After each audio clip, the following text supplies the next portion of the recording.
أهلا بيكم في نباش تاريخ. يوم 31 أغسطس سنة 1872 نشرت صحيفة البشير اللبنانية خبر من مصر بيقول إن في 21 يوليو اجتمعت الجمعية العمومية لأرباب أسهم شركة خليج السويس، وترأس الجمعية فرديناند دي لسابس اللي كان رئيس الشركة وقتها. وحضر الجمعية 508 عضو من أصحاب الأسهم، وحضروا ب 61130 سهم، وده إداهم 2173 صوت. وطلع التقرير من الجمعية بأن مجموع الدخل لغاية شهر ديسمبر عن السنة اللي فاتت كلها وصل 22 مليون، منها بس 6 مليون ربح طلع من إجراء التعريفة الجديدة.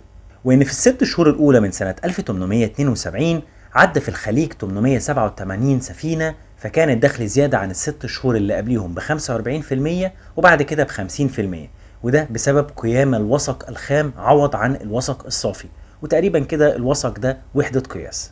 وبيكمل الخبر وبيقول إن الأعضاء المضادون طلبوا أولا تغيير مجلس الإدارة، وثانيا تطبيق طريقة المتر مكعب بدل من الميزان القديم علشان يتم تطبيقه لإجراء التعريفة.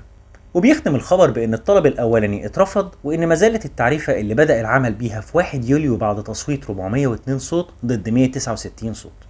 في الآخر لو عجبك المجهود دوس لايك وشير وقول لي رأيك تحت في كومنت.